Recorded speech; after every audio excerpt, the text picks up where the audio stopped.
I rented the cabin with 3 friends for a weekend getaway. Me, Ruby, Dale, and Garrett. 4 people total. But this morning when I woke up, there were 5 of us at the breakfast table. The 5th person was a man I'd never seen before, mid-30s, wearing a faded Grandfather Mountain hoodie and trail pants, eating a bowl of Cheerios like he belonged there. When I asked who he was, everyone looked at me with this confused expression that made my stomach drop. Ruby set down her coffee mug. That's Wayne. He's been with us since college. Are you feeling okay, Jamie? I don't know anyone named Wayne. I've never seen this man before in my life, but everyone else treated him like family, sharing inside jokes I didn't remember, laughing about camping trips I wasn't on. Dale mentioned something about that time at Linville Falls when Wayne almost fell in, and Garrett nodded like it was common knowledge. They were trading stories about someone who didn't exist 12 hours ago. I pulled up the photos from yesterday on my phone.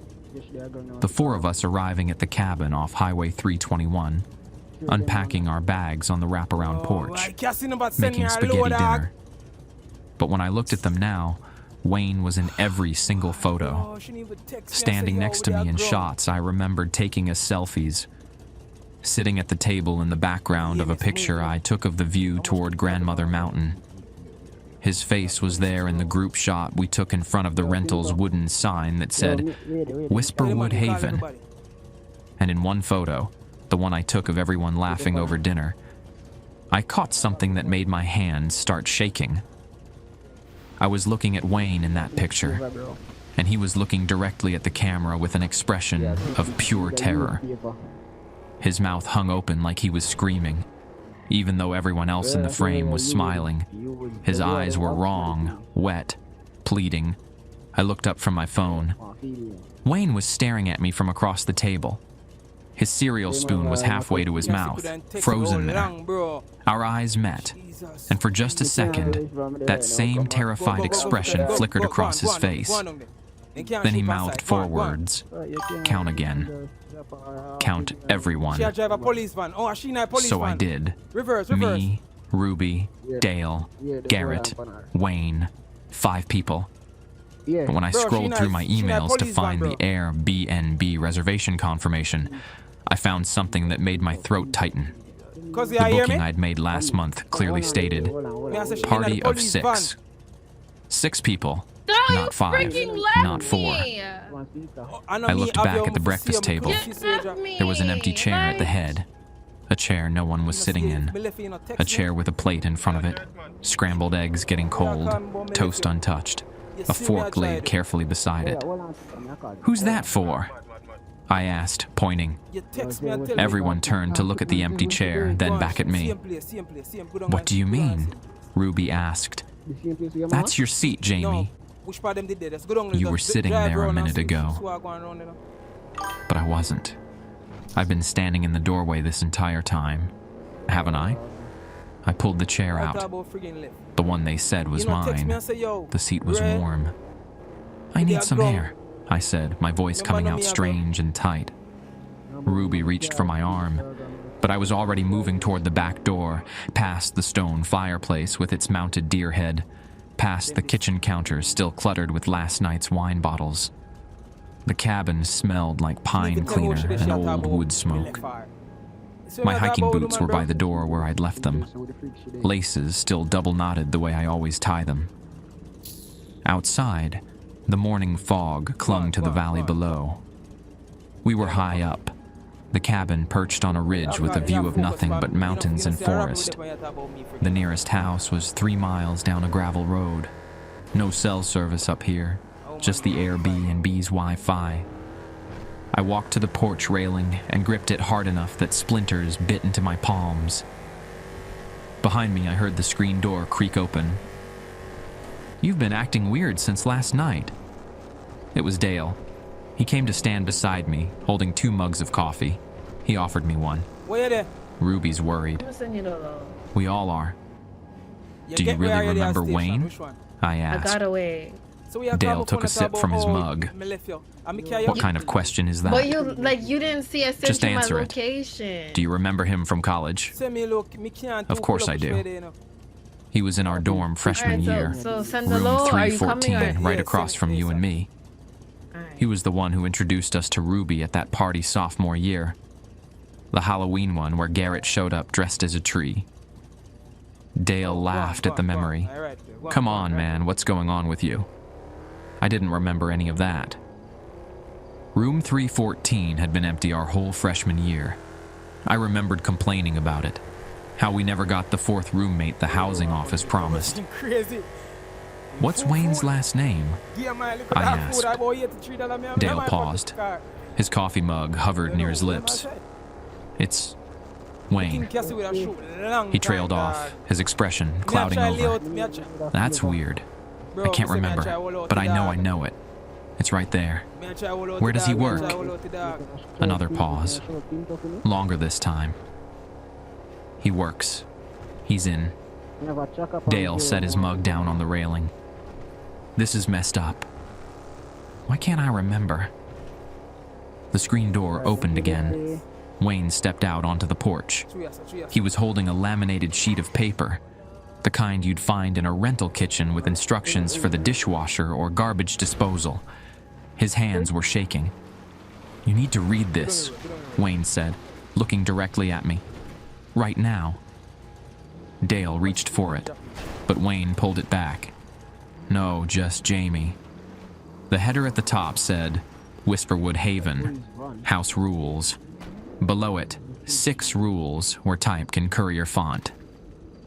1. Count your party each morning at breakfast. If the number changes, do not acknowledge it aloud. 2. The chair at the head of the table must always have a place setting. Never remove it. Never sit in it. 3. If someone in your party has no last name in your memory, do not ask them for it. 4. Check your photos once per day, at sunset. If you see yourself in a photo you didn't pose for, leave the cabin immediately. 5. The woodshed behind the cabin is off limits after 8 p.m. If you hear hammering from inside it, go to your room and close the door. 6. On your final morning, count everyone one last time before you leave. If the number is correct, you may go. If not, someone must stay behind. Okay, are you getting in the car? My mouth went dry. Where did you find this? It was tucked inside the welcome binder, Wayne said. On the coffee table. It's been there the whole time. Why didn't we see it yesterday? I don't know. Wayne's voice cracked. I have a friend that's an EMS. But I remember things you don't remember. I remember being in college with you, Dale. All of you. I remember my childhood, my parents, my apartment in Nashville. But when I try to think about work, or my last name, or what I was doing last week before this trip, he pressed his palms against his temples. There's nothing there. It's like stabbing. Dale had gone pale. He picked up the laminated sheet with careful fingers, reading it over. This is some kind of joke, right? The host is messing with us. But his voice had lost its certainty. I read Rule 1 again. If the number changes, do not acknowledge it aloud. Yesterday we were 4. Today we were 5. And the reservation said 6. We need to wake up Ruby and Garrett, I said. Right now. Wayne grabbed my shoulder before I could move. His grip was strong, almost painful. Read Rule 3 first. Really read it. If someone in your party has no last name in your memory, do not ask them for it. I looked at Wayne. At this moment, I didn't recognize who everyone else swore he'd known for years. This man who couldn't remember his own last name.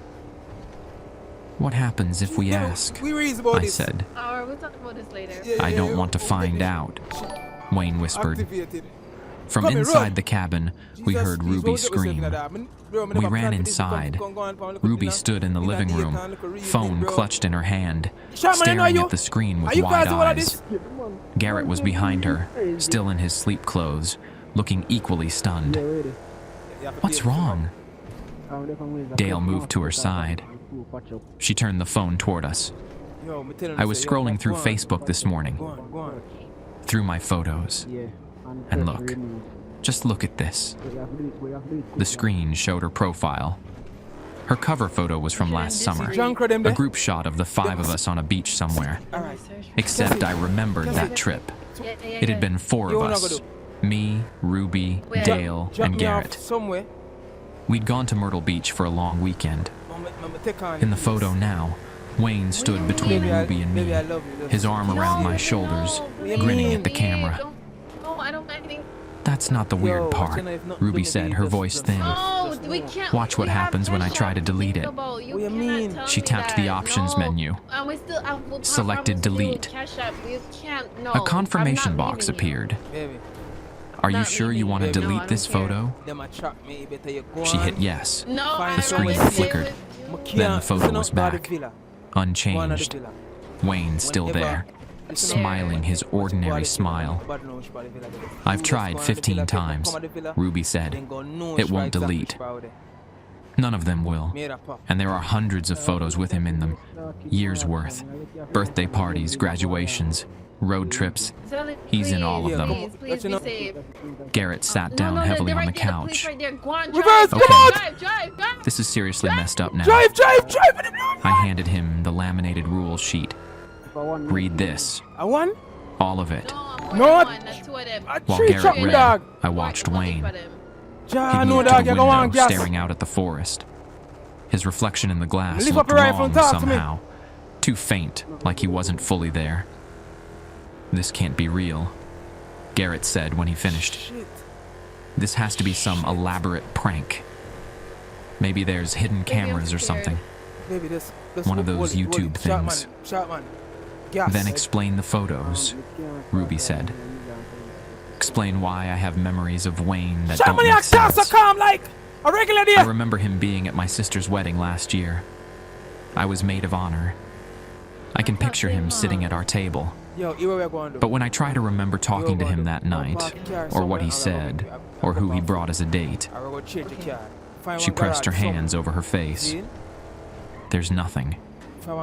Just this vague sense that he was there. Dale was rereading the rules, his lips moving silently. It says we need to count everyone each morning. We did that. We're 5 now. The reservation says 6, I reminded him. So, someone else is coming? Garrett asked. Wayne finally turned from the window. Or someone's already here. Someone we can't see yet. The temperature in the room seemed to drop. I looked at the breakfast table through the doorway. The empty chair. The place setting with cold eggs and untouched toast. Rule 2, I said. The chair at the head of the table must always have a place setting. Never sit in it. Why? Ruby asked. What happens if someone sits there? None of us have an answer. Dale checked his watch. It's 8:47 in the morning. We have the whole day ahead of us. We could just leave, pack up right now and get out of here. And go where? Wayne said. Back to our lives. I don't have a life to go back to. I don't exist outside this cabin. I'm not in any records. I don't have a job. I checked my wallet this morning. I have a driver's license with no last name. Just Wayne. No address. The photo is me, but the license was issued yesterday according to the date. Yesterday. He pulled out his wallet and showed us. The North Carolina license looked official. Holographic seal, proper formatting. But the name field just said Wayne with no surname. Issue date, yesterday's date. Expiration, tomorrow. How is that possible? Garrett whispered. Wayne's hands were shaking again as he put the wallet away. I don't think I'm real. come. I think I'm something this place made. Okay. Alright. And you all... He looked at each of us. No. You've been rewritten to believe I've always I can't existed. hear you. I gotta go. Ruby I started love you, crying okay? quietly. Okay. Dale put his arm around her, but he looked just as scared.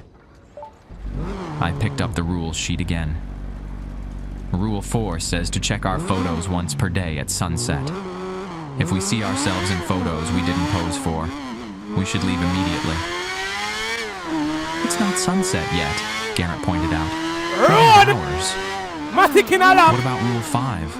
Ruby asked. Why no wiping window her good eyes. night? The woodshed. Officer, you alright? We're not supposed to go there after 8 p.m. Oh, wait. Has anyone even looked at it? Fully. I hadn't noticed a woodshed yesterday when we arrived, but then again, I hadn't noticed a 6th rule sheet either. You hear me? Let's check it out now, Dale suggested, while it's still morning. Maybe there's something out there that explains you hear this. Wayne shook his head. Bad idea. The rules exist for a reason. The rule says we can't go after 8 p.m., Garrett countered. It's morning. We should be fine. Against my better judgment, I found myself agreeing. We needed answers, and sitting in the cabin wasn't giving us any. The 5 of us went outside. The fog had started to lift, revealing more of the road below. Yo, cross I now, could see take the on the gravel road. road Just snaking meet me. down through the trees, Huh? disappearing around a bend about half a mile down. Yo, police are Our right. rental Yeah, car, dog. a blue Subaru Outback, sat in the small parking area, covered in morning dew. Behind the cabin, past a line of rhododendron bushes, we found the woodshed. I dog them this. It was larger than expected, maybe 20 feet by 15, built from the same weathered planks as the cabin. A simple wooden door with a sliding bolt lock, currently unlatched. No windows. Should we knock?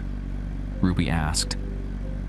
The question struck me as absurd and perfectly reasonable at the same time. Dale reached for the door handle. His fingers brushed the wood. From inside, we heard 3 sharp knocks. Then 3 more. Then 3 more, faster this time. Urgent. Someone was inside the woodshed, knocking back. Shot. One thing. Dale yanked his hand away. Go. We all stepped back, our breathing suddenly loud in the quiet morning. Bro, The knocking stopped. For a long moment. Nothing. Just the sound of wind through the pines and the distant call of a crow. Then a voice from inside the shed, muffled but clear enough to understand. Don't open it. Please, don't let me out. Me not trust nobody. The voice was mine. Cause I was hearing my own voice coming from inside the locked woodshed, begging us not to open the door. Garrett grabbed my arm. no, you mean? We need to go back inside, right now. But I couldn't move. I stood there, staring at that weathered wooden door, listening to my own voice pleading from the other side. I'm not supposed to be out yet. It's not time. If you open this door, everything starts over. Count again. Count everyone. Please just count again and go back inside. Yo, shot. Wayne pulled at my shoulder. Yeah. Come on, we're leaving. Now. We ran back to the cabin. Inside, Dale locked the back door. We all stood in the kitchen, breathing hard, trying to process what we'd just heard. That was Jamie's voice. Ruby said, stating the You don't obvious. know call my woman now and tell her I That was said no. definitely your voice. Yeah, man. I nodded, my throat too tight to speak. Garrett walked to the breakfast table. He stopped. His face went white. Baby, are you Guys, okay? he said, All of them count how many of us are here More than right already. now. Wait, send me a location, I looked baby. around You the may pull kitchen. up on now. Me, Dale, Garrett, Wayne. All right. 5 people. That's what you say. Now count the chairs at the table, Garrett said. It's gonna be at the I turned to department look. store, yeah. There were 7 chairs around the breakfast table. No, we need 2 to of go them to the had villa. place settings in Remember front of them. the villa. Plates full of Pick me up, food that pick me up, hadn't pick been me up. there I don't wanna before. do this, though. Both plates held the same thing. Yeah, it's Scrambled the suburban. eggs, That's toast, the suburban. and a small And the, card propped against by, like, each glass of Pearl orange side. juice. Oh, First side. All right. Yeah, Cause we're yeah. going I to picked up the nearest card. In handwritten script, it said, "Welcome home, Jamie. The other card, I somehow knew without checking, had someone Send to the else's name low. on You have it. it? A name I would recognize. See there? If you like the stories, please hype the videos from a button like this just above the comment section. It helps the videos to get more reach and perform well. It would take just a few seconds and cost nothing, but would help the channel grow even faster. Thank you. Ruby picked up the second Look card here, before I brother. could stop her. Her Well, face well, went well. slack. The card Yeah, but slipped talk from about her where fire fingers dog. and fluttered to the Lick up floor. my bike. That's my brother's name, she whispered. Caleb. He died 3 years ago. Hiking accident near Rome Mountain. The kitchen felt smaller suddenly, the walls pressing in. I bent down to pick up the card. The handwriting was identical to mine, the same card that had welcomed me home. Welcome home, Caleb. He's not here, Dale said quickly, his voice rising. I'm There's good, man. I'm 5 good. of I us. walk it. Just Yeah, 5. yeah. We're I not walk counting up on me. anyone Where? else. We can't. But even as he said it, I was looking at the 7 chairs. 5 of us standing in the kitchen. 2 empty chairs. 2 place settings with food. Wayne moved to the coffee table and grabbed the welcome binder, a thick black Yeah. folder with the cabin's Yo, remember information. EP, you know? He See it flipped next through month, pages 16. of restaurant recommendations and hiking trail maps until he found a laminated insert near the back. There's more, he said, holding it up. Additional rules. These weren't on the first sheet. I took it from him. The header read, for extended stays, supplementary guidelines. If you discover you are the only one who doesn't remember someone, you are the newest addition. The mountain is still deciding if you're real. Do not speak about anyone who isn't currently in the room with you. The cabin listens. Mirrors show the truth. If you look in one and see fewer people than are standing beside you, close your eyes and count to 10. The person sitting in the empty chair can see you. Do not make eye contact with empty spaces. If food appears on a place setting that was empty, someone new is arriving within the hour. Within the hour, Garrett repeated, checking his phone. Those plates just Sharpie, appeared. sir, to put up music. That means Wait, we have to go to the villa. a knock at the front door cut him Yeah, off. set. 3 sharp She never raps, Send it. evenly Oh, there it is, spaced. there it is. She just gave it to None me. of us Yo, moved. man, I'll go up on a villa. The fog outside had thickened There it again, is. pressing against the windows like something alive. Yeah, baby. Through the front window, I couldn't see anyone on the porch. The knock came try again. Same rhythm. 3 beats. Dale started Alright, toward you the see it? door, but Wayne grabbed his arm. Don't. We don't know what's out there. What if it's the host? Dale said. What if they can explain this? Or what if it's whoever those plates are for? Ruby's voice came out ragged. The knocking continued. Patient. Persistent. 3 raps, then silence. 3 raps, then silence. You took off your I walked to the window beside the door, careful to stay out of sight. The porch was empty.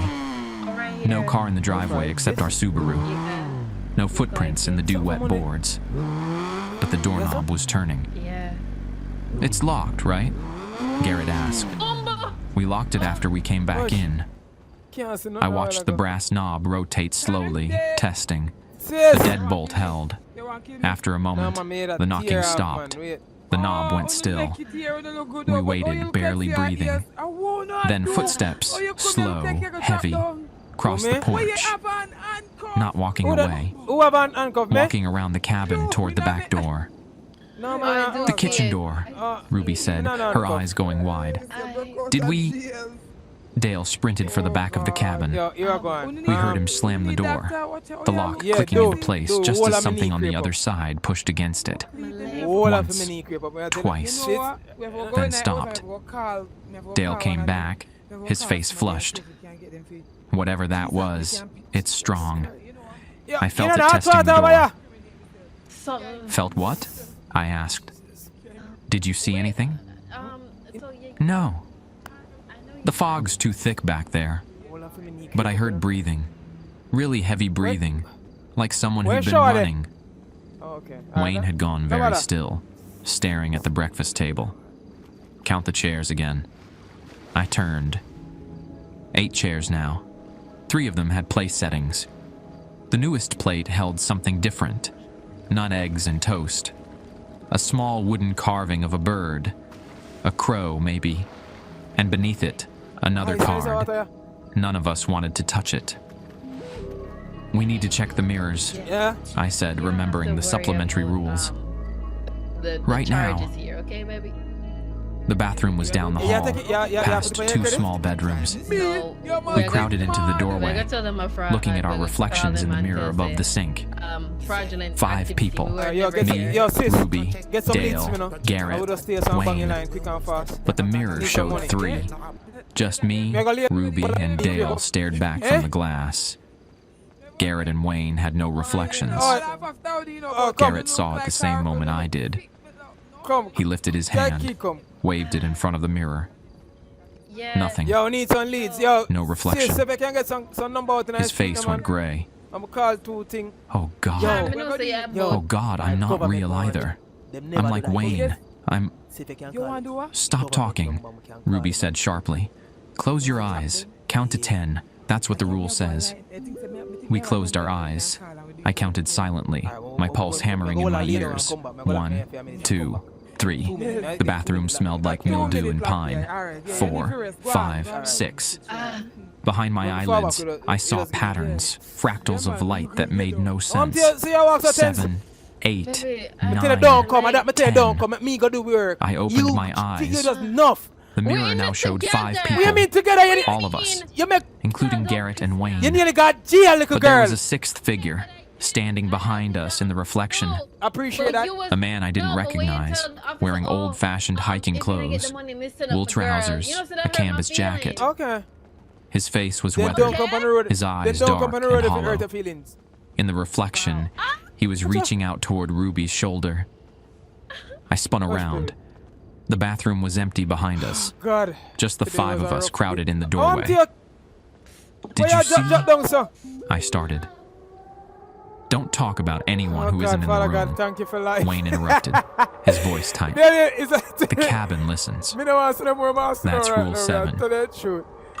We It was backed a out of rough the day, man, I'll bathroom. tell you. Oh, The God. hallway felt longer than before. Oh, The walls look how seemed they to pop this stretch. floor. I counted my steps back to the living room. 12. That too? I'd counted 8 on the way in. In the living room, I stopped. There was someone sitting in one of the empty chairs at the breakfast table. A young man, early 20s, with Ruby's same auburn hair and sharp cheekbones. He sat very still, staring at the plate in front of him. At the card with his name. Caleb. Ruby made a small, broken sound. Yeah. That's not possible. I can't believe He's I dead. did that. Huh? I went to his funeral. I spoke at his funeral. Yeah. But Caleb sat there, solid and real, wearing the same green pullover he'd worn in his college photos. Everybody top of his screen. Big up everybody. He didn't look at Yo, us. remember say His eyes were go fixed over on to the something purple, across the room, No, me never, a long the time empty enough chair place, at the head of the table. you know? Don't make eye contact A long with time empty enough place, so you don't spaces, know anything, no. Garrett whispered. Is it? That's what the rules said. Oh, no. No, me I enjoy I followed myself. Caleb's No, I gaze. enjoy myself too. The chair at the head of the Is it? table was still empty. Boy, No it was plate a setting night, now. boy. Me I tell you the truth. But as I watched, was a night. the seat cushion It's a compressed, night.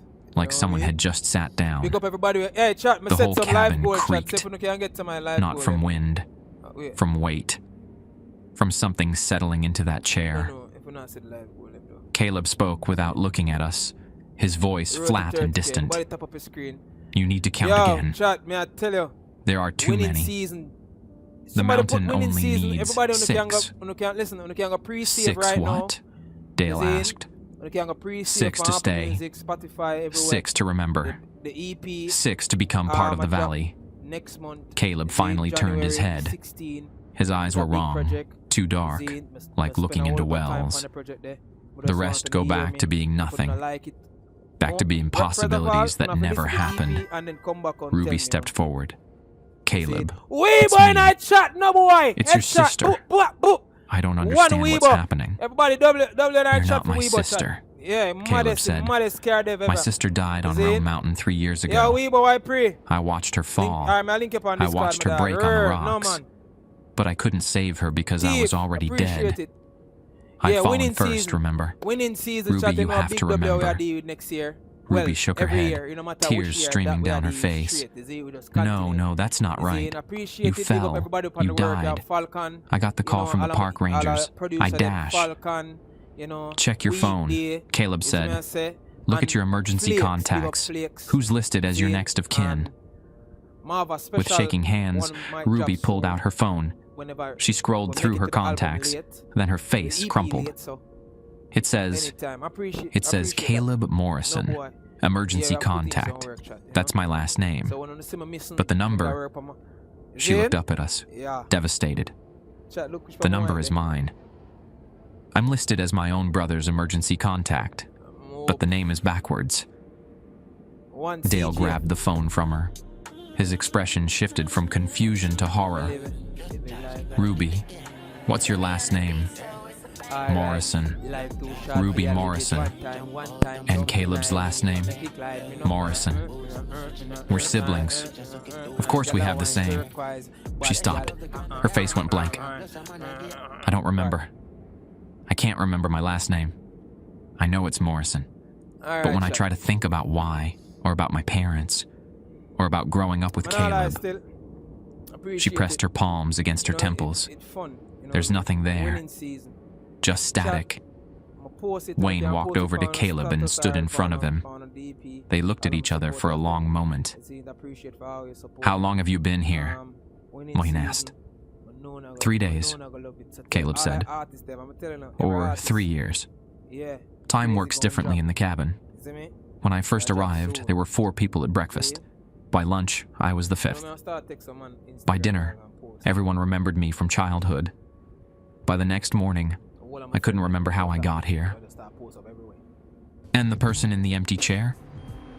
That's the mountain, Caleb said. That's what decides.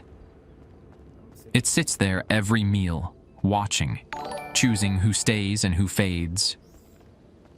From outside, through the thickening fog, I heard something strange. My own voice calling from the woodshed. Let me out. It's been 3 years. Please. I'm so cold. Just let me out, and I'll explain everything. I promise. Jamie, please. But I was standing right here. Wasn't I? I looked down at my hands. They seemed slightly transparent in the dim light, like old photographs fading with age. Count again, Caleb said softly. Count everyone at the table. Count carefully this time. I looked around the room. Me, Ruby, Dale, Garrett Wayne, Caleb. 6 people. The reservation had been for 6. No, Dale said, backing away from the table. This is wrong. We came here with 4 people. 4. Me, Jamie, Ruby, and Garrett. That's it. That's the truth. Is it? Caleb tilted his head. Look at your phone. Check your text messages. See how many people are in your group chat. Dale pulled out his phone with jerky movements. His face went slack as he scrolled. There are 6 of us in the group chat. 6 numbers. And we've been texting all week about this trip. Planning what to bring, who's driving, what time to meet. He looked up, his eyes wet. I remember writing these texts. But I don't remember writing to Wayne. Or to you, Caleb. But here they are. Timestamps, everything. Wayne sat down heavily in one of the chairs. Not the empty one at the head. None of us would touch that. He put his head in his hands. I need to show you something, Wayne said. I found it this morning before anyone woke up. He pulled a folded piece of paper from his pocket. The creases were worn, like it had been opened and closed many times. He smoothed it out on the table. It was a missing person flyer. The photo showed Wayne, Same face, same build, but the clothes were different. Alright, that's Older. That The one a text beneath compliment. read, Wayne Sullivan, missing since October 2022. Last seen on the Appalachian Trail near Blowing Rock. If you have any information, please contact Watauga County Sheriff's Department. That's 3 years ago, Ruby whispered. I know, Wayne said. I found this in the welcome binder, tucked behind the trail maps. And there's more. He pulled out 4 more flyers. Each one showed a different missing person. Each one last seen somewhere in the Appalachian Mountains. Each one from a different year, going back over a decade. One of them showed the weathered man I had seen in the bathroom mirror. His name was Thomas Prather, missing since 2015. The cabin collects people, Caleb said quietly. Missing hikers, lost travelers, people who went into the mountains and never came back. It pulls us out of the spaces between existing and not existing, gives us memories, gives us histories, makes us real enough to remember, but not real enough to leave. Why? Garrett asked. His voice came out small and scared. What's the point? The mountain is lonely, Caleb said. It's been here for millions of years, watching things live and die.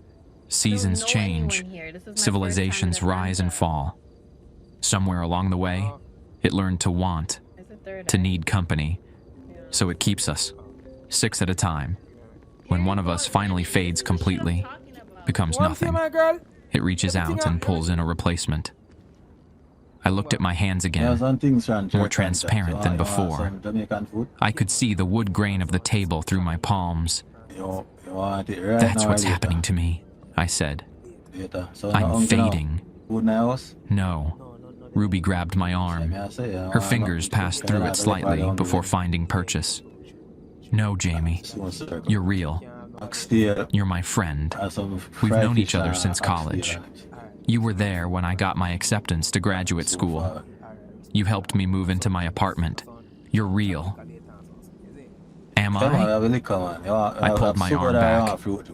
Or are those just memories the cabin gave you? How do you know what's true anymore? Ruby opened her mouth to answer, but nothing came out. Dale walked to the window. Outside, the fog had grown so thick that the forest was barely visible. We need to try to leave. Just get in the car and drive down the mountain. Maybe once we're away from here, everything goes back to normal. It won't work, Caleb said. I've tried. We've all tried. The road loops back. You drive for an hour and you're right back at the cabin. Or you get to the bottom of the mountain and realize you forgot something essential.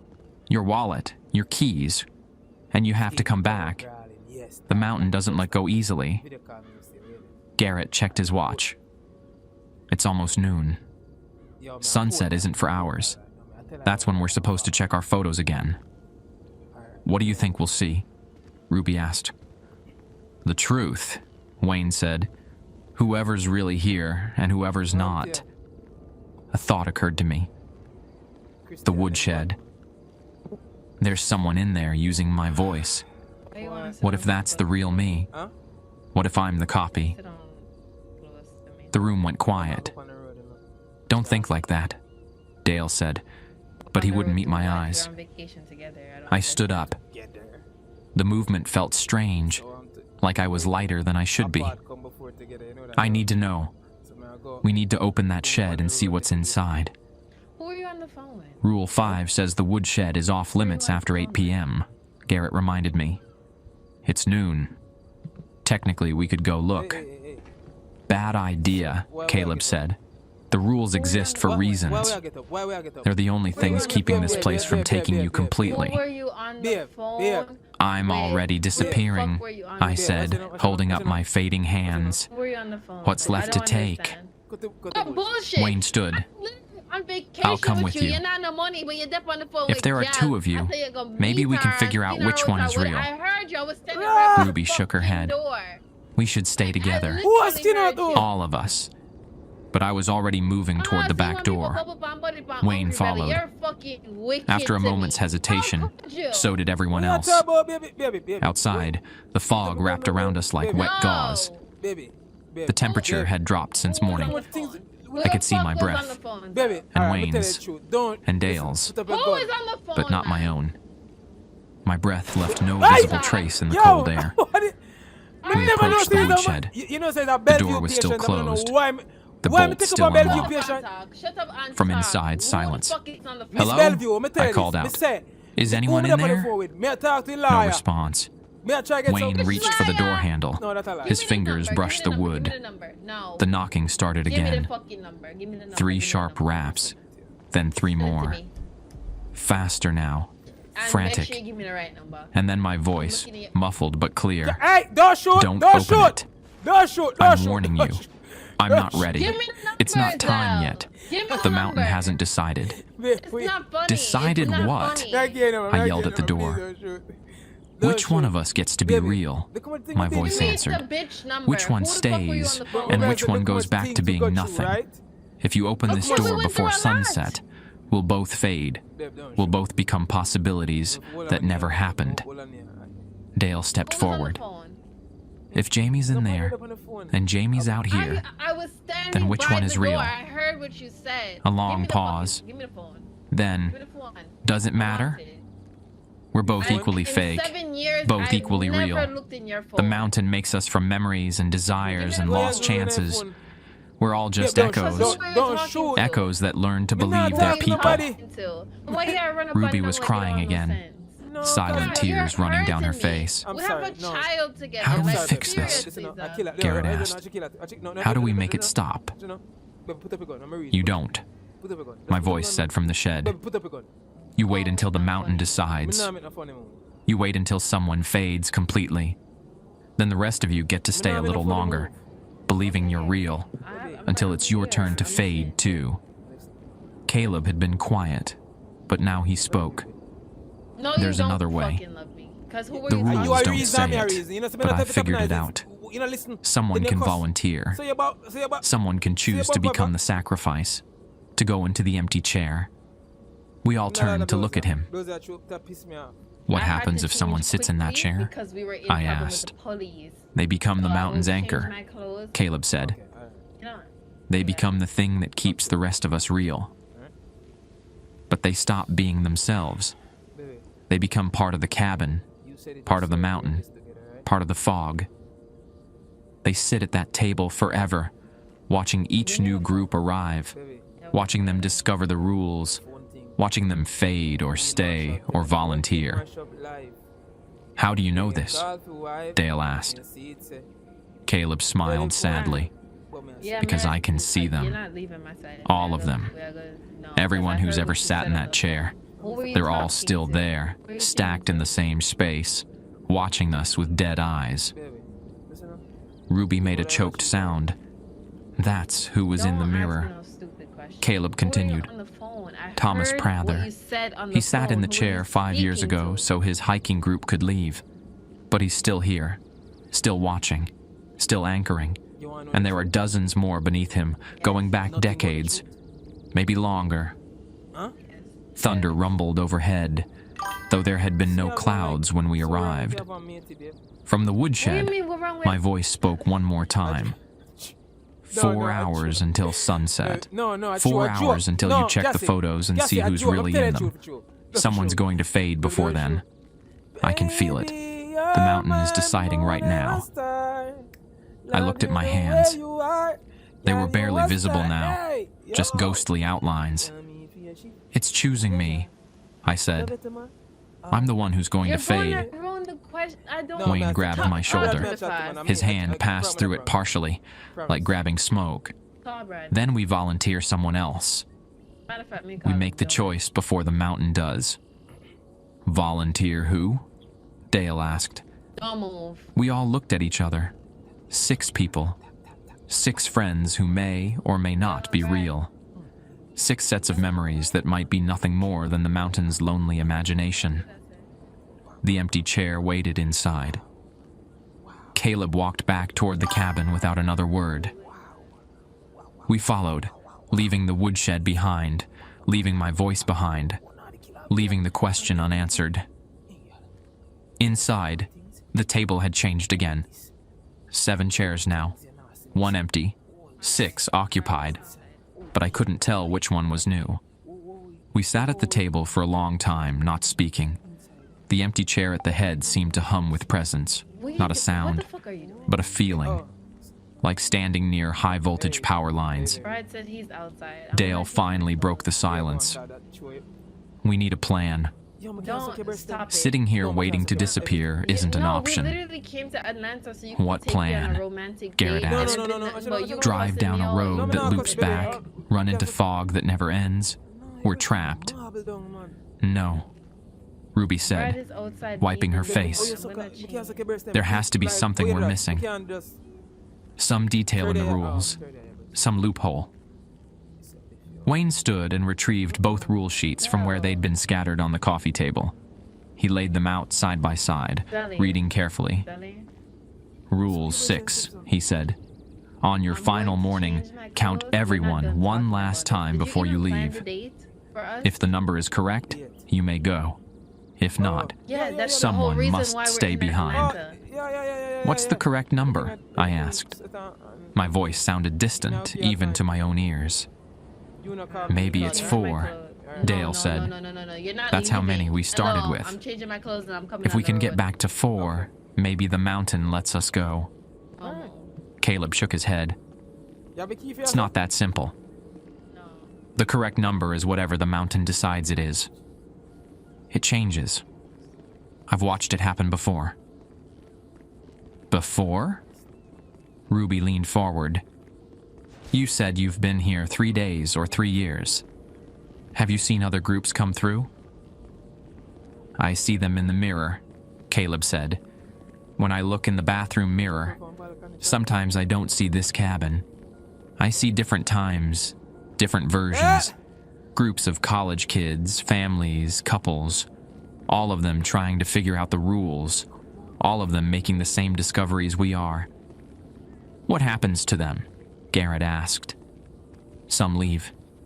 Most don't. The ones who leave? Caleb paused, his eyes going distant. They leave wrong. Changed. I saw a family pack up and drive away, and when I checked the mirror an hour later, I saw them again. Same family. Same cabin. Same day. Like time had looped back. But they didn't remember the first time. They thought it was their first day. The temperature in the cabin dropped. I wrapped my arms around myself but couldn't feel my own touch. My body was becoming suggestion rather than substance. There's something else, Wayne said, still reading the rules. The supplementary guidelines mention truth. Mirrors show truth. Photos at sunset show truth. What if there's a way to see the real truth? To understand what this place actually wants? It wants company, Caleb said. I told you. It's lonely. But why? Ruby pressed. Mountains don't get lonely. Mountains don't need people. This one does, Caleb said. Something happened here. Something that made it aware, made it hungry for what it can never be.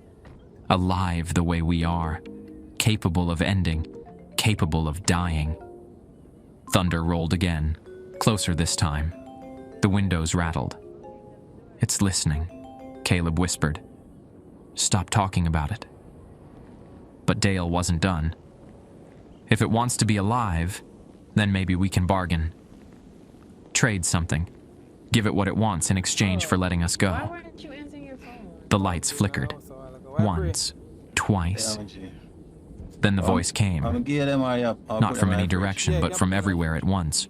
From the walls, the floor, the air itself. Old and vast and patient. Count. We looked at each other. Nobody wanted to be the one to say Why it. you want left way? 1, Wayne finally said, pointing at himself. 2, he pointed at Dale. 3, 4, 5, 6, he pointed at each of us in turn, ending with me. 7, When is the our voice date? Are said. we not supposed to be going We on counted dates? again. 1, Are we 2, not supposed to be going on 3, a date? Like, I don't 4, understand. Me and the dog 5, will sort out some 6, business and get some 7, funds. the voice insisted. There are only 6 of us, Ruby said, her voice shaking. The empty chair's cushion compressed. Something sat down. We could all see it now. Not clearly, but enough. A shape made of shadow and fog and memory. Yo. It had the suggestion of a human form, but wrong proportions. Limbs too long. Head tilted at an angle that hurt to look at directly. It spoke with the mountain's voice. 7 are here. 1 is fading. 1 is trapped. 1 is borrowed. 1 is stolen. 1 is volunteered. 1 is forgotten. I mean, 1 is real. Which one is real? I asked. The shape turned its head toward me, where eyes should be. There was only darkness deeper than the fog outside. Guess, it said. Then it vanished. The chair was empty again. Garrett stood up fast enough to knock his own chair backward. I can't do this. I can't sit here playing games with some mountain ghost. We're leaving, right now, all of us. We'll drive until we run out of gas if we have to. We tried that, Caleb said. It doesn't work. You tried it alone, Garrett shot back. What if we all go together? What if we refuse to play its game? Dale was nodding. He's right. We've been reactive this whole time, following rules, accepting what we're told. What if we just break everything all at once? Wayne looked uncertain. The consequences are that we fade away or sit in that chair forever, Dale said. I'd rather go down fighting. Ruby pulled out her phone. It's 3:47, a little over an hour until sunset, until we have to check the photos. What if... She paused. What if we check them now? See what happens if we break Rule 4. That's insane, Wayne said. All of this is insane, Ruby countered. She was already scrolling through her photo gallery. I'm checking. Don't, Caleb said, but he made no move to stop her. Ruby pulled up a recent photo, the one from yesterday, the 5 of us arriving at the cabin. Her finger hovered over it. She tapped it. The photo opened. Wayne was in it, standing next to her. She swiped to the next one. Wayne was there too. And the next. Wayne in every picture, smiling his ordinary smile. Nothing's happening, she said. Then her phone screen went black. Not off black, like someone had painted the screen with pitch. Text appeared, white letters on the black screen. You weren't supposed to look yet. The lights in the cabin went out. In the sudden darkness, I heard breathing. Not from any of us, from something else. Something that had been waiting. No, that's exactly what Get to the car, Dale said. Now. We stumbled toward the front door, colliding with furniture, with each other. I couldn't feel my legs anymore. I was moving on instinct alone. Wayne reached the door first and yanked it open. The fog outside had turned red. Not the red of sunset. That was still an hour away. The red of old blood, of rust, of things that shouldn't be red. And standing in the fog, maybe 20 feet from the cabin, was a figure. It was me, or it looked like me. Same height, same build, same face. But its eyes were holes, empty spaces where eyes should be. And it was smiling too wide, the corners of its mouth extending past where human mouths should end. Hello, it said with my voice. I've been waiting to meet you.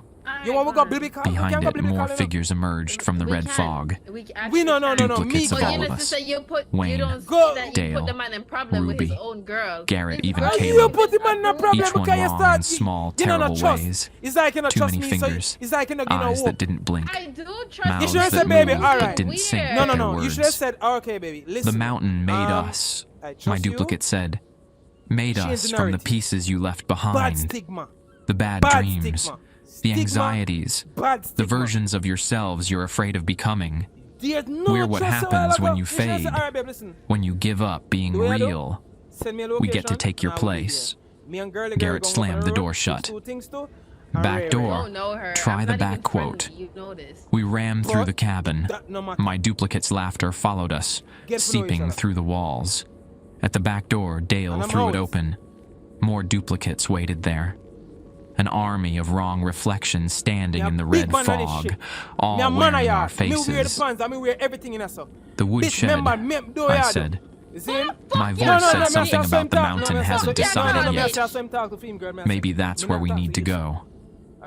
You know, You can't when me go left in the yard, me have to woodshed, the street, say, yo, Caleb baby, said. watch you know. Man of yard thing, That's you where know. the real That's what versions you are kept. You see? The originals. If you go in before the mountain decides, you'll both collapse into nothing. Oh. Then maybe that's the No answer, time. I said. I No looked at my time, baby hands, girl. Would never disrespect barely me. there mad? now. You're crazy. Just Come on, ghost impressions. Come on, get sick in here. Maybe becoming nothing is how we escape. The duplicates were at the windows now, pressing their faces against the glass. Their features stretched and warped as they pushed through. Jam. The empty chair, Ruby said suddenly. Someone has to sit in it.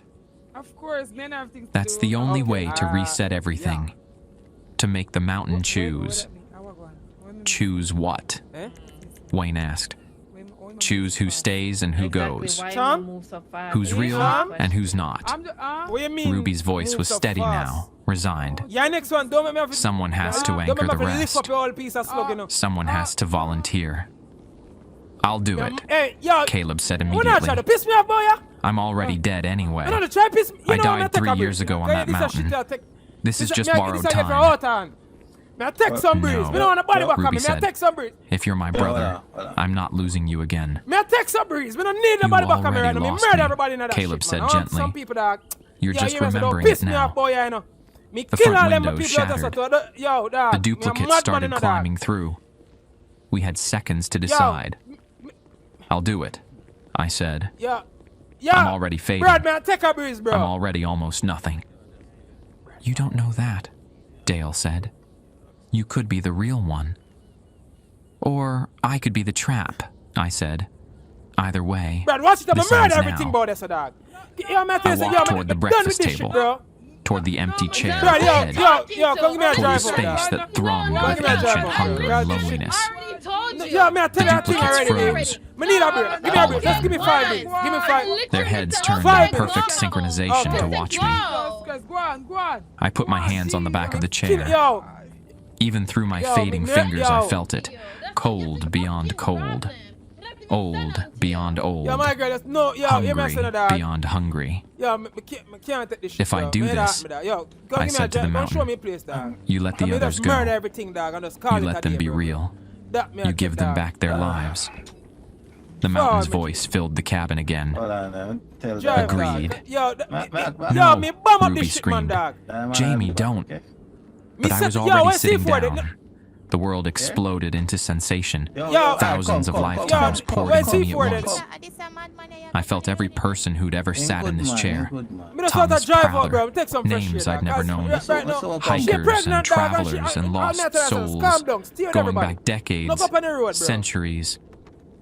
All of them still here, still aware, stacked in the same Brad, space. Me a madman in a And I dog. felt the mountain's vast consciousness wrapping around me, like roots growing through soil.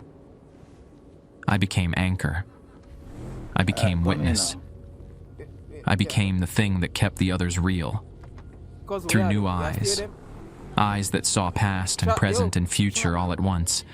I watched my body fade completely. Watched my friends stumble backward. Watched the duplicates dissolve into red fog. And I watched the sunrise 3 years ago when Ruby fell from that cliff face. Watched Caleb try to save her.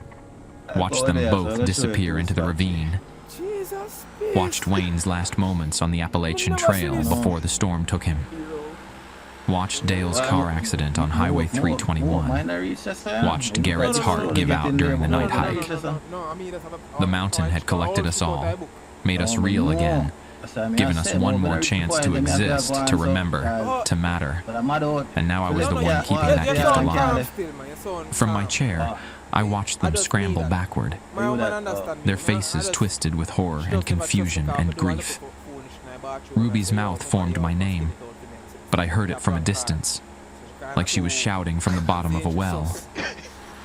The duplicates were gone. The red fog outside shifted back to gray.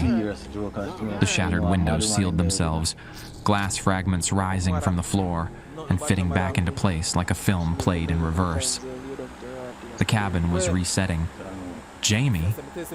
Wayne's voice reached me, thin and uncertain. Can you hear us? I could, but I couldn't answer the way I used to. My throat was still there. I could feel it, but my voice belonged to the mountain now. When I spoke, it came out layered, multiple tones speaking in harmony. I hear you. They flinched at the sound.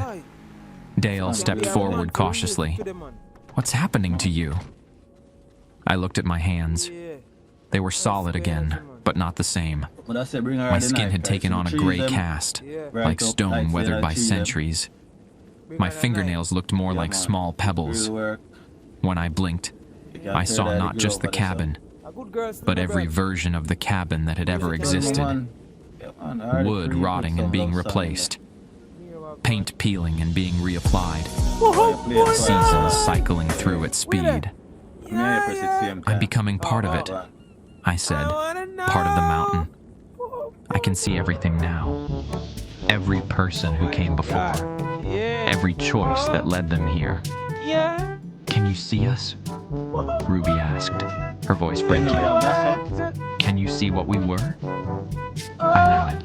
The gesture felt strange, my neck moving in ways that shouldn't be possible. You were hiking Roan Mountain 3 years ago, I said, looking at Ruby. July 15th. You and Caleb. The trail was wet from recent rain.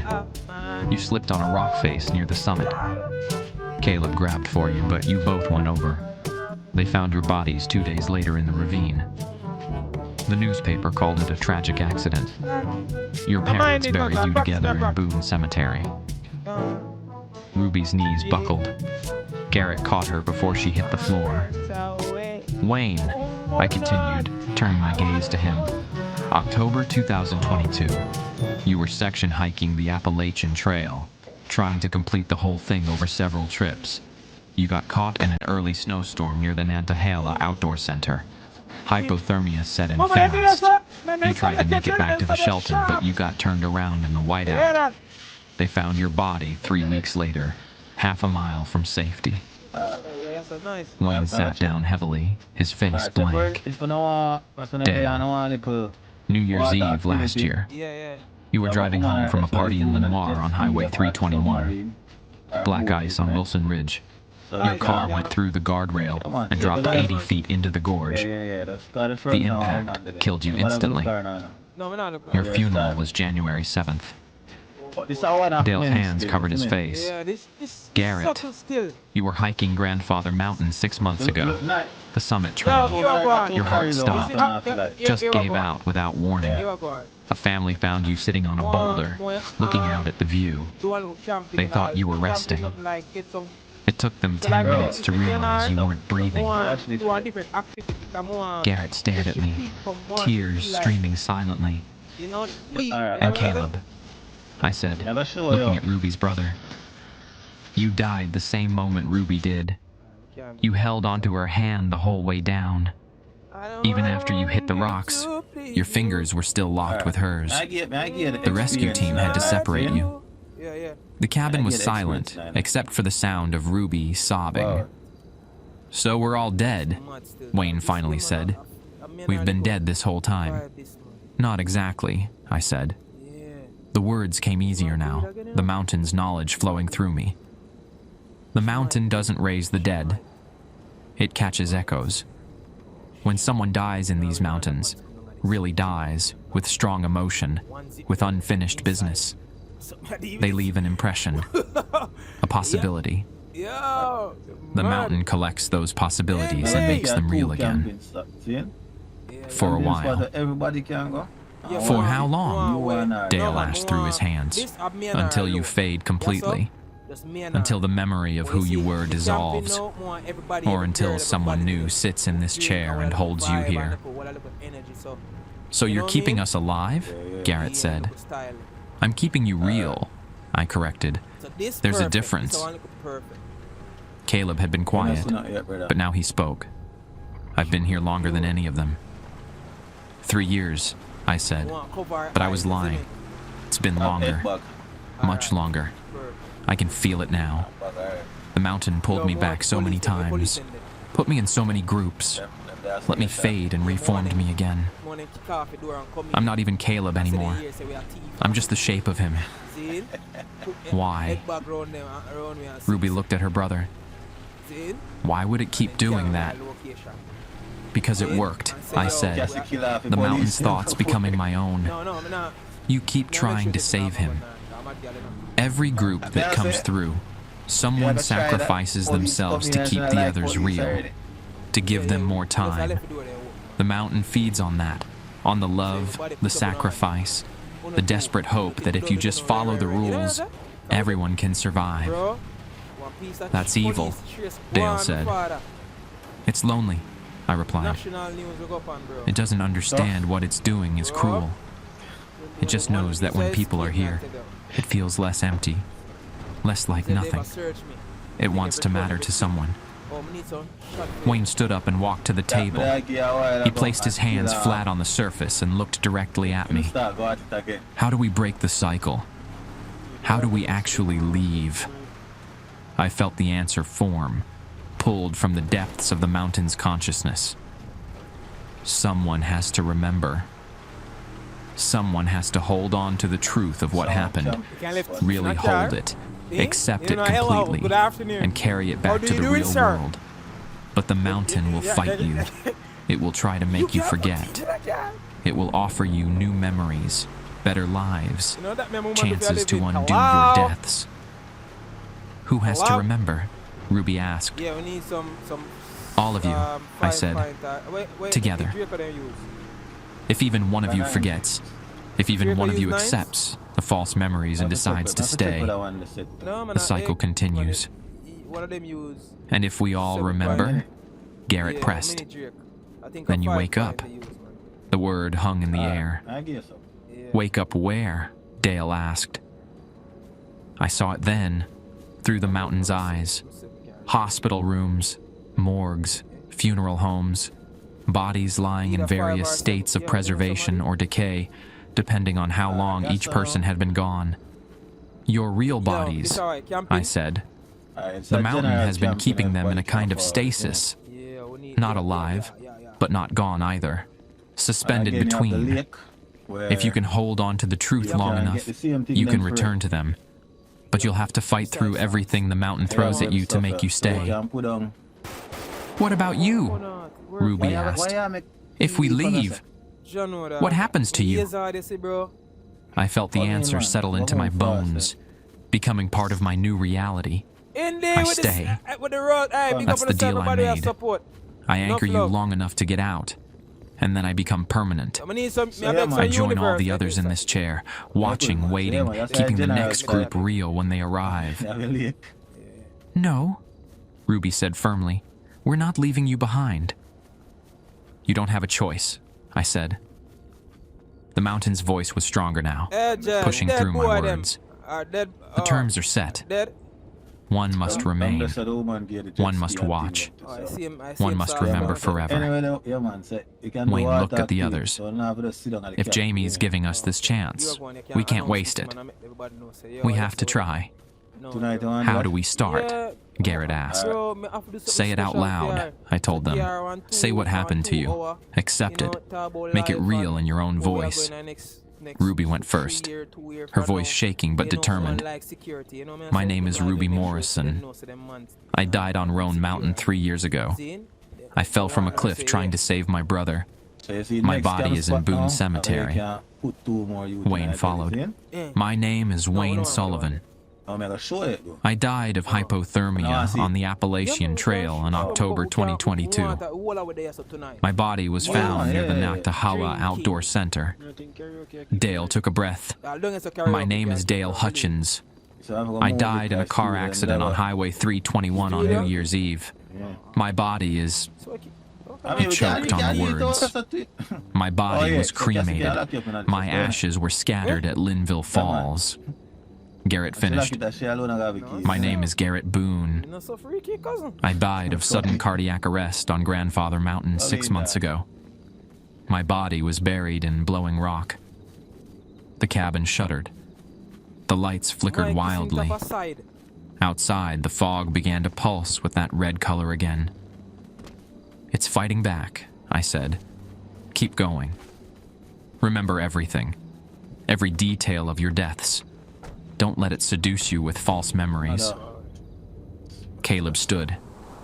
My name is Caleb Morrison. I died on Roan Mountain 3 years ago trying to save my sister. But I've been here longer than that. I've been here for... He paused, his face contorting with effort. I've been here for 19 years.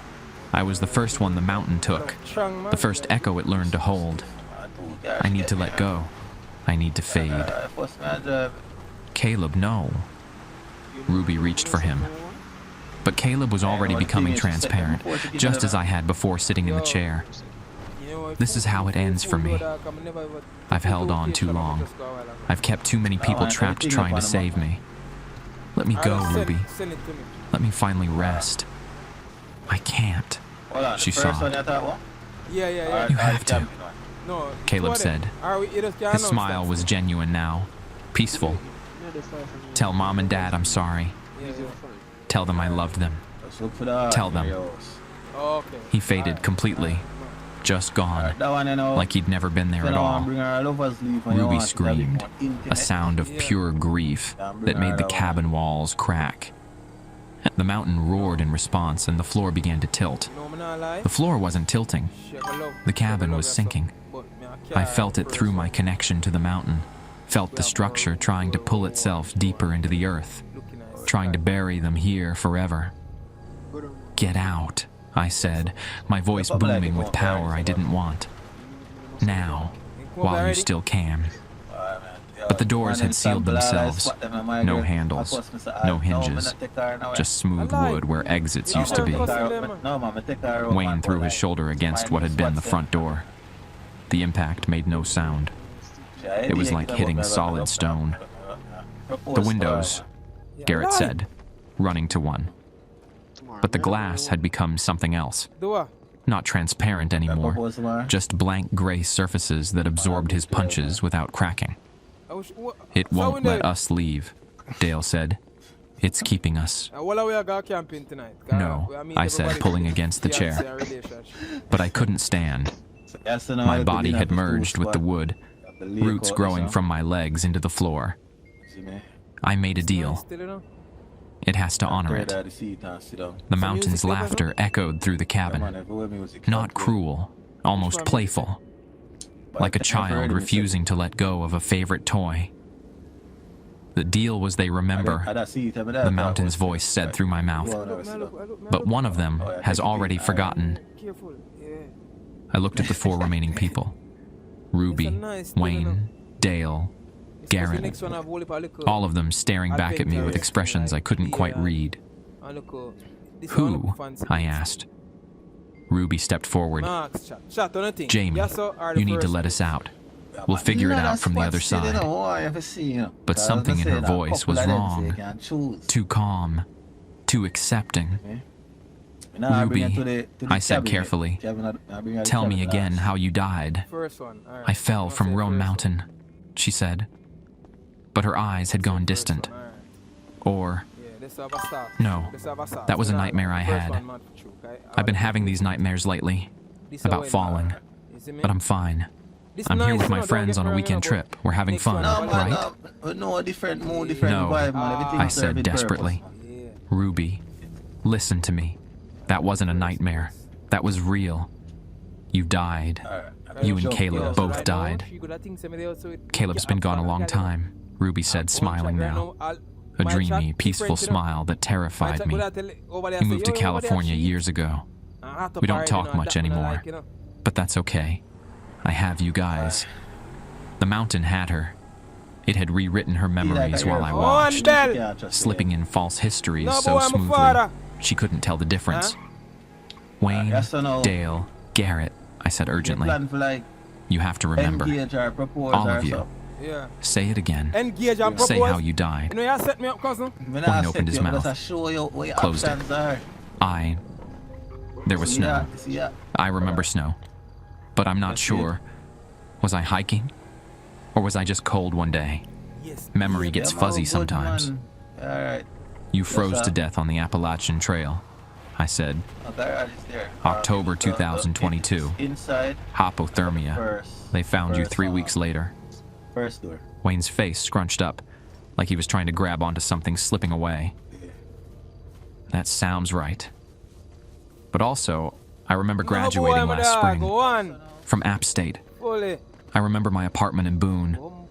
I remember... He grabbed his head. Which one is real? The death is real. I insisted. The apartment is what the mountain gave you. It's fake. It's bait. Dale had started crying again. I don't want to be dead. I want to go home. I want to see my mom. Your mom buried you, I said, hating myself for the words. January 7th. Your whole family was there. No, Dale said. No, I just talked to her last week. She called to remind me to bring my allergy medicine on this trip. She worries about my tree pollen allergies. The mountain was winning.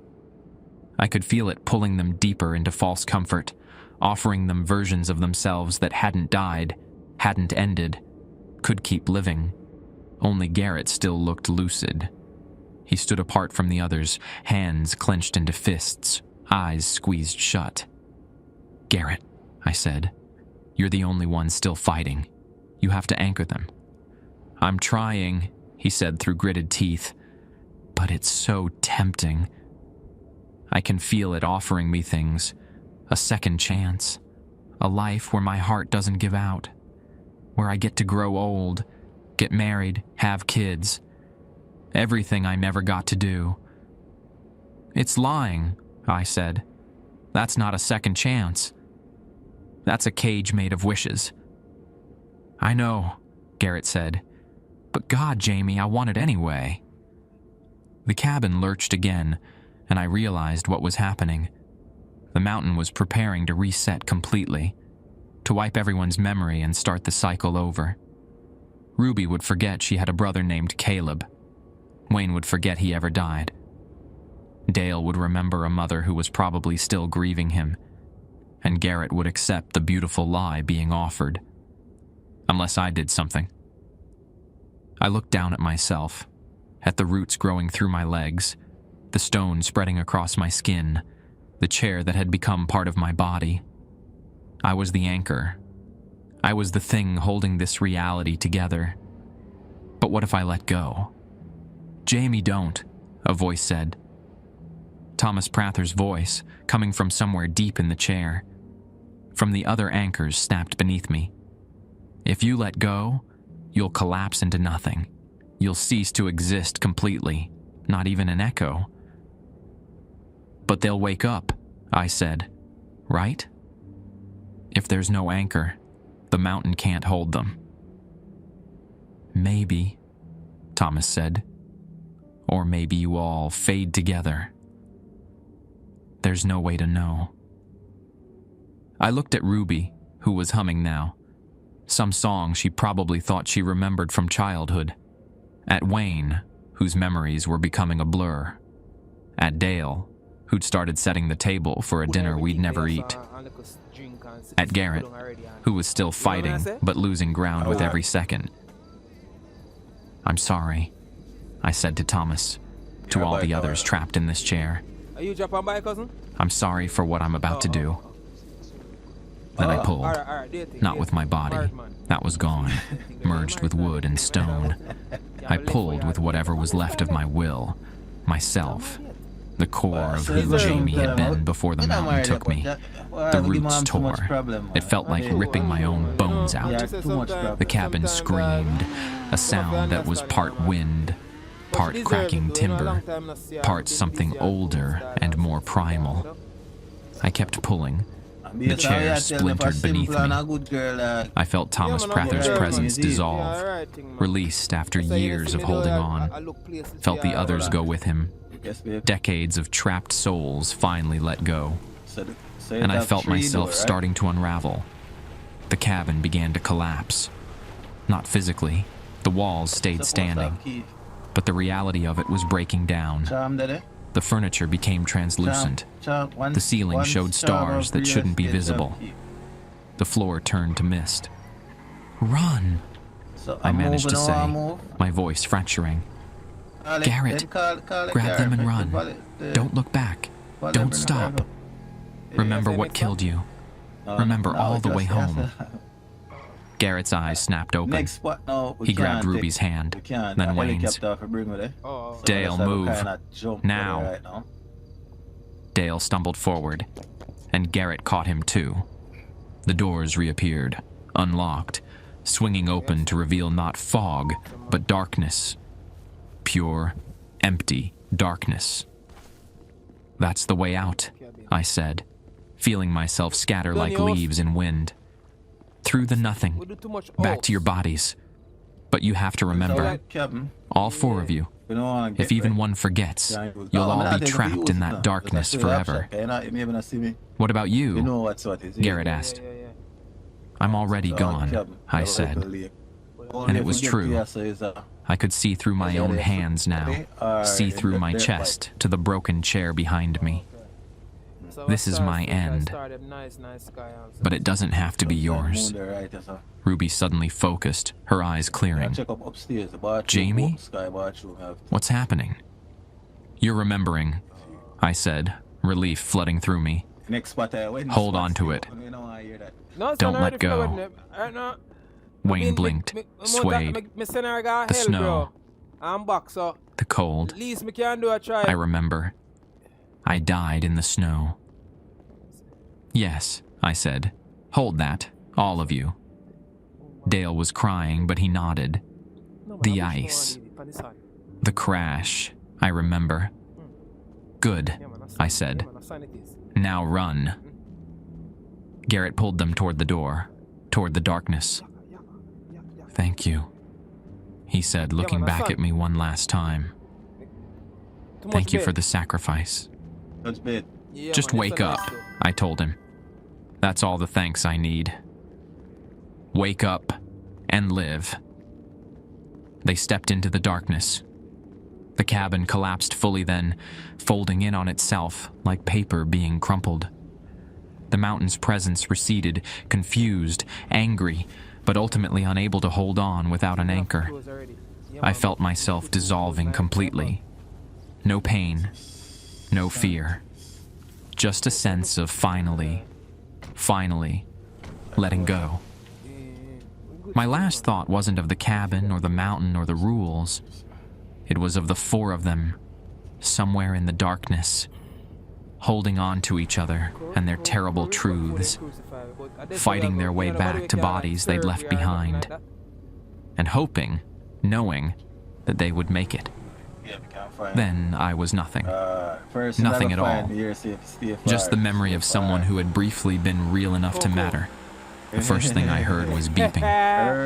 Steady, rhythmic. A heart monitor. The first thing I felt was pain.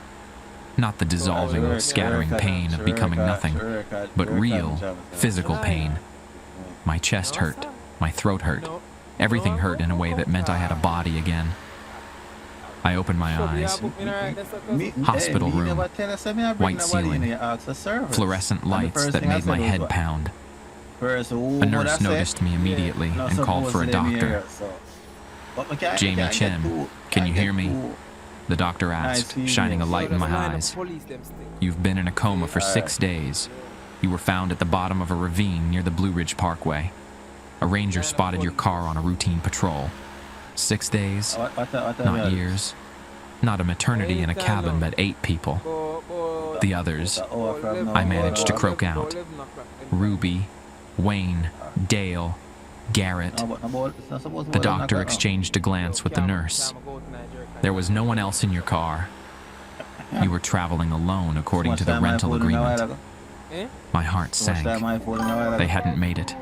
They were still trapped, or they'd faded, or... Young Mel! But, No, boy, the doctor my father. continued, there's been Mad. something strange happening. 4 other people woke up in hospitals across North Carolina over the past 3 days.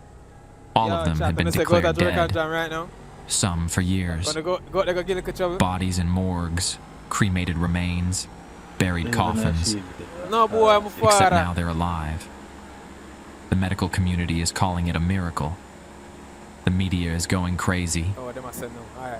Hope flickered. Yo, over. Their you know what I'm saying? names: They must say yeah. Ruby Morrison, Someone said Wayne no. Sullivan, Dale Hutchins, and Garrett Boone. I started crying.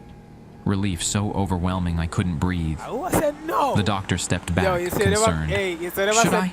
no. They're okay, And by the time I we sobbed. reach. They I'll remembered. be here. They made it No, back. it's not. After they oh, yeah, no, stabilized Mr. me, So. after the tests and questions and badness. confused authorities, they let me have visitors. Ruby came first, looking Eh? thin but alive, real, breathing. She hugged me and didn't let go for a long time. Hey, You did it, she hey, whispered. baby. You broke the cycle. What's up? When we woke up, we remembered everything. Outside the house. We Huh? told the rangers about the So we cabin. left in They an found it, argument, so or what was I left of it. wasn't telling you. Just a Oh, collapsed okay. foundation. It's okay, it's alright, baby. But they also found something else. Sure you alright, alright? She pulled out her Yeah. phone and showed me a I'm news your article. sister. Which Remains What? found in Appalachian It's a woods clothing after store. I miraculous continue to know, recoveries. but maybe once you hear this story, The rangers had discovered why dozens y'all of gonna have bodies to in the stay there area with me, 'cause surrounding one where is the cabin wicked. had been. Yeah, I know. Missing must- hikers going back decades. Why? Thomas Come listen. Prather. Wait. Names I Where the hoes recognized are from the from, missing person flyers. Alright, messing is Names I had felt dissolve when I broke the chair. They're finally getting proper burials, Ruby said. You see? Their families finally have closure. You gave say them are that. direct and jobs with that. At Oh. least- The 4 at of us least we recovered can say together we over never the following bring it weeks. direct to nobody. Physical therapy, Oh, come down, psychiatric that's evaluations that we bread navigated carefully, leaving out the parts about mountain consciousness and sacrificial chairs. I bring her to get some Our food, story everything. became, we'd all been in the same Food, now I accident, bring her to get. all found in the ravine Yeah, together. man. Anything Medical I did down miracle. There, I didn't know about Grateful to be it. Who's alive. down there? I don't know who's down Eventually, they released us. You're going. Wayne organized a reunion dinner at a restaurant in Boone. Neutral ground, nowhere near the mountains. Just the 4 of us, he said. A celebration of survival. No, I arrived early, still walking with a slight no, I'm a limp girl from my now. injuries. I gone to bed now. But when I got to the table, That's why I say after there I were did. 6 people I waiting. don't know, dog. I don't know. Ruby, Wayne, running on my dreams, Dale, bro. and Garrett. I recognized them immediately. Yeah. But there were 2 others. A man and a woman I'd never seen before. Jamie! Ruby stood up smiling. You remember Marcus and Sarah, right? Yeah. From our study abroad program? I didn't. I've never studied abroad. Marcus extended his hand. Okay. Good to see you again, man. Feels like forever since Barcelona. I shook his hand automatically, my mouth dry. Yeah, Barcelona. Sarah was already pulling out a chair for me. Not any chair, but the one at the head of the table. Here, birthday person sits at the head. Those are the rules. It's not my birthday, I said. Sure it is, Garrett said, looking at his phone. October 11th. That's today. We even got you a cake. October 11th was my birthday, but they shouldn't know that. We'd never discussed birthdays in the cabin. Jerk on jump shit. I looked at the chair Sarah was offering, at the place setting in front of it, at the way everyone was staring at me with expectant smiles. Behind them, in the corner of the restaurant, I noticed an 8th chair, empty, no place setting. Just waiting. She shot Diamond. Come on, Diamond Jamie, is hurt. Wayne said. Shut Diamond. Sit down. We've been waiting for you. Hey. Their eyes were too bright, their smiles too No, not wide, shoot. Somebody shoot. and in the reflection of the window behind them, I saw not 6 people, but something else. Now come, now Where's come. Brad? Where's Brad? Something Where's vast Brad? and patient, wearing their faces like masks. Woman get hurt. Woman The get mountain hurt. had found a new way to Yes. collect. Which car? Gunshot. Alright, we are forward. Alright.